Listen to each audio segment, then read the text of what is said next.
I think it's the size. Yeah. I think the size, if I'm not completely mistaken, the size does change, does stay the same every year.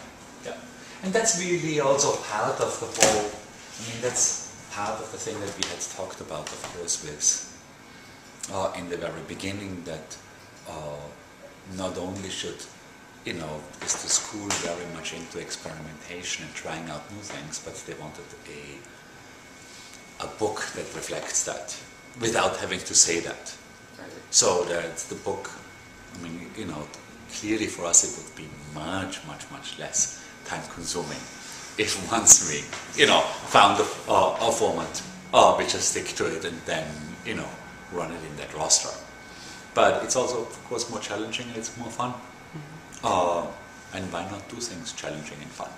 In the case of the poster, it's not, it has, even though for a small poster, this one too handles a fairly big amount of information, but nowhere incomparable to the abstract.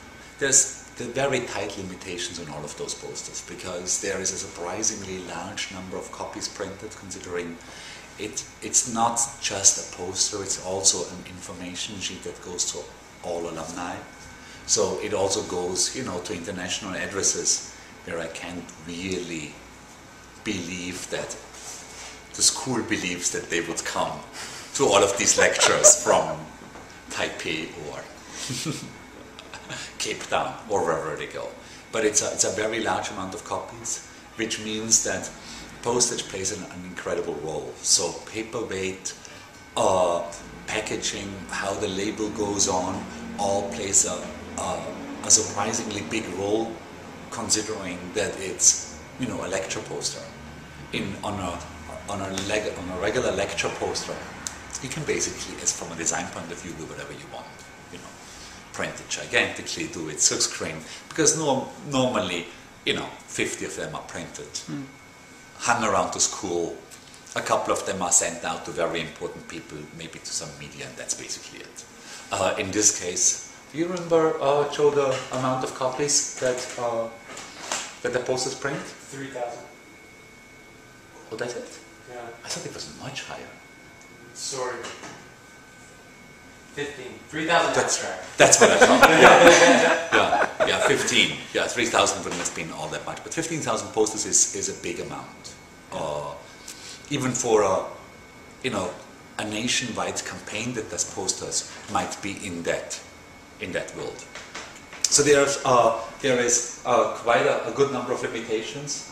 I think we started to get around in the very beginning with these limitations by doing these actual rubber bands. This had a rubber band of the same inkling around it. Then basically we changed them from season to season. Then we went into this much more die-cutty kind of direction for one season. Then at one time we wanted to commemorate the lovely building. I think this is the back view and the previous one was the front view. And then recently we went simpler and simpler. I think this was last season, a poster on a poster, and this season it's almost nothing. In the case of the posters, it's really alumni. So I would assume that I'm talking to architects. I would hope I'm talking to architects and not only to taxi drivers and cleaning personnel. So I would hope that I'm talking to architects or related fields. And we've worked in that, of course, in that world before. The branding or marketing aspect is is really very simple.